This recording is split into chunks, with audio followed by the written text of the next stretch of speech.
अऊज़ु बिल्लाहि मिनश्शैतानिर्रजीम बिस्मिल्लाहिर्रहमानिर्रहीम। अस्सलातु वस्सलामु अलैका या रसूलल्लाह वसल्लम अलैका या हबीबल्लाह। लब्बैक लब्बैक लब्बैक या रसूलल्लाह सल्लल्लाहु अलैहि वसल्लम। ताजदार ख़त्म नबूवत जिंदाबाद। मैं तहफ़्फ़ुज़ शान नबूवत सल्लल्लाहु अलैहि वसल्लम फ़ोरम से मुखातिब हूँ।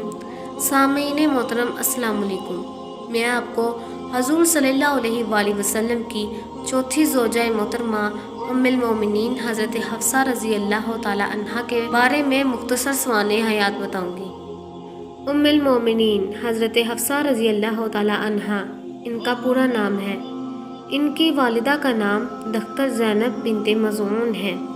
इनके वालिद का नाम फ़ारूक आज़म हज़रत उमर फ़ारूक रज़ी अल्लाह ताला अन्हु है और ख़ानदान कुरैशी औलाद कौब है। हज़रत हफ्सा रज़ी अल्लाह ताला अन्हा का हज़ूर सल्लल्लाहु अलैहि वसल्लम से पहले हज़रत हुसैन बिन हज़ाफ़ा रज़ी अल्लाह ताला अन्हो से निकाह हुआ था, जिन्होंने हबशा और मदीना दोनों जगह हिजरत की।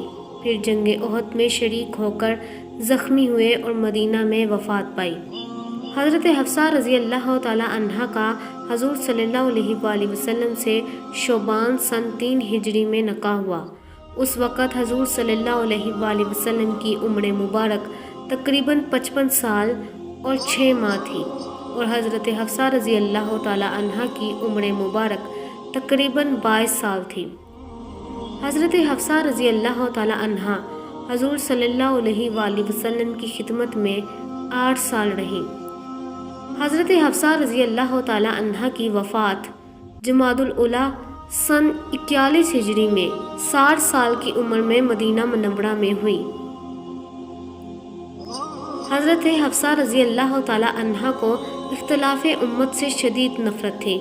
जंग सफ़ीन के बाद जब तहकीम का वाक़या पेश आया तो उनके भाई हज़रत अब्दुल्ला बिन उमर रज़ी अल्लाह ताला अन्हो इसको फितना समझकर गोशा नशीन होना चाहते थे, क्योंकि कातलाने उस्मान रज़ी अल्लाह ताला अन्हो से क़सास लेने के सिलसिले में हज़रत अली रज़ी अल्लाह ताला अन्हो और हज़रत उमैर माविया रज़ी अल्लाह ताला अन्हो की गुफ्तगू मुनाफ़िकीन के हंगामे की नज़र हो गई थी। एक दिन वो अपनी बहन हज़रत हफ्सा रज़ी अल्लाह ताला अन्हा के पास गए और कहा कि आप देख रही हैं लोगों का क्या हाल है।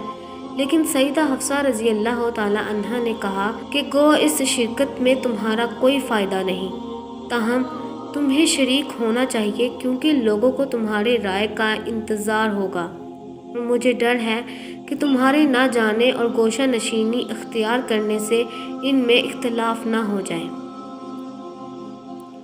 एक मरतबा हज़रत हफ्सा रज़ी अल्लाह ताला अन्हा और हज़रत आयशा रज़ी अल्लाह ताला अन्हा हज़ूर सल्लल्लाहु अलैहि वसल्लम के साथ किसी सफ़र में चली जा रही थी।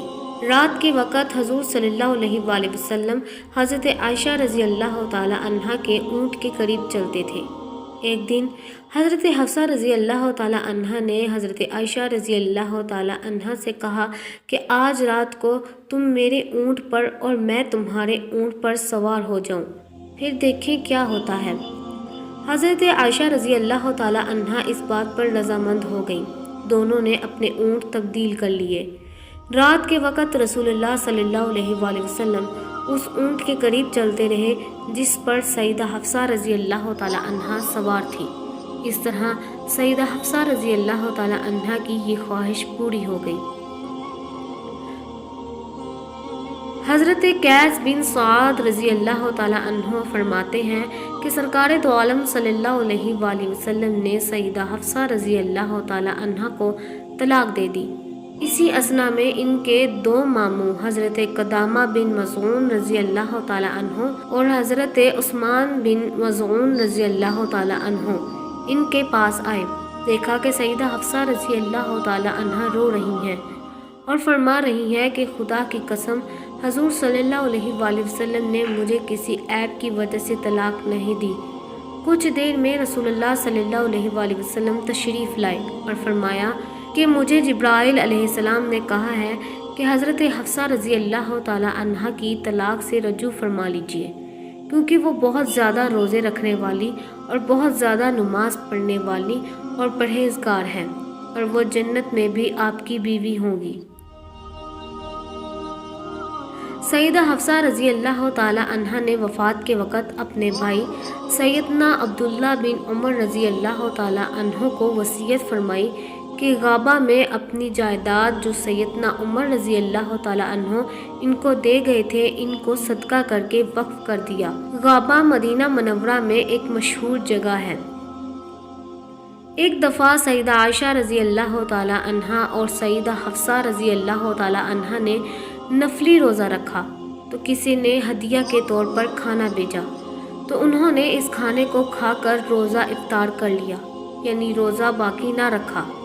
پھر کچھ دیر کے بعد حضور صلی اللہ علیہ وآلہ وسلم گھر تشریف لائے تو سیدہ حفصہ رضی اللہ تعالی عنہا جلدی سے بول پڑی کہ یا رسول اللہ صلی اللہ علیہ وآلہ وسلم، میرا اور عائشہ رضی اللہ تعالی عنہا کا نفلی روزہ تھا، ہمیں کچھ کھانا ہدیہ کے طور پر آیا اور ہم نے اس پر روزہ افطار کر لیا۔ تو رسول اللہ صلی اللہ علیہ وآلہ وسلم نے فرمایا کہ اس کی جگہ پر ایک اور دن کا روزہ رکھ لو۔ تو سیدہ عائشہ رضی اللہ تعالی عنہا نے فرمایا کہ حضرت حفصہ رضی اللہ تعالی عنہا مجھ پر کلام میں سبقت لے گئی، اور یہ کیوں نہ ہوتا، آخر وہ اپنے باپ عمر فاروق رضی اللہ تعالی عنہ کی بیٹی تھی۔ سیدہ حفصہ رضی اللہ تعالی عنہا دجال سے بہت ڈرتی تھی۔ مدینہ میں ایک شخص ابن سیاد نامی تھا، اس میں دجال کی بہت سی علامات پائی جاتی تھی۔ ایک دن حضرت ابن عمر رضی اللہ تعالی عنہ سے اس کی سر راہ ملاقات ہو گئی۔ حضرت ابن عمر رضی اللہ تعالی عنہ چونکہ ایک زاہد آدمی تھے لہٰذا انہیں اس کی صورت تک دیکھنا گوارا نہ تھا۔ آپ نے ابن سیاد کو بہت سخت سست کہا، اس پر وہ اس قدر پھولا کہ راستہ بند ہو گیا۔ حضرت ابن عمر رضی اللہ تعالی عنہ نے اس کو مارنا شروع کر دیا۔ سیدہ حفصہ رضی اللہ تعالی عنہا کو اس واقعے کی خبر ہوئی تو بولی، تمہیں اس سے کیا غرض، اسے چھوڑ دو، تمہیں پتہ نہیں کہ حضور صلی اللہ علیہ وآلہ وسلم نے فرمایا ہے کہ دجال کے خروج کا محرک اس کا غصہ ہوگا۔ سیدہ حفصہ رضی اللہ تعالی عنہا کو علم کے سیکھنے کا بہت شوق تھا۔ اسی شوق کا اثر تھا کہ سرکار دو عالم صلی اللہ علیہ وآلہ وسلم کو ان کی تعلیم کی بہت فکر رہتی تھی۔ سیدہ شفاء بنت عبداللہ رضی اللہ تعالی عنہا کو چیونٹی کے کانٹے کا دم آتا تھا۔ ایک روز وہ بیت نبوت میں آئیں تو رسول اللہ صلی اللہ علیہ وآلہ وسلم نے ارشاد فرمایا کہ حضرت حفصہ رضی اللہ تعالی عنہا کو وہ دم سکھا دو۔ سیدہ حفصہ رضی اللہ تعالی عنہا کو دین میں تفقہ کا بھی ایک خاص ملکہ حاصل تھا، مختلف آیات سے مختلف نکات نکالتی رہتی۔ ایک دفعہ حضور صلی اللہ علیہ وآلہ وسلم نے فرمایا کہ میں امید کرتا ہوں کہ اصحاب بدر اور اصحاب حدیبیہ جہنم میں داخل نہیں ہوں گے۔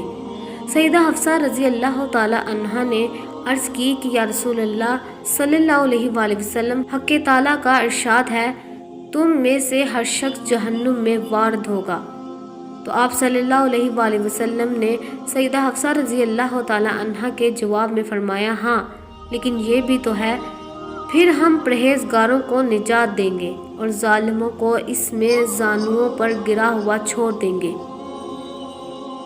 حضرت حفصہ رضی اللہ تعالی عنہا سے کسی نے پوچھا کہ آپ کے گھر میں حضور صلی اللہ علیہ وآلہ وسلم کا بستر کیا تھا؟ انہوں نے فرمایا کہ حضور صلی اللہ علیہ وآلہ وسلم کا بستر ایک ٹاٹ تھا جسے ہم دوہرا کر کے بچھاتے تھے، اس پر حضور صلی اللہ علیہ وآلہ وسلم آرام فرماتے۔ ایک رات میں نے اپنے دل میں کہا کہ اگر میں اسے چوڑا کر کے بچھاؤں تو زیادہ نرم ہو جائے گا، چنانچہ اس رات ہم نے اسے چوڑا کر کے بچھا دیا۔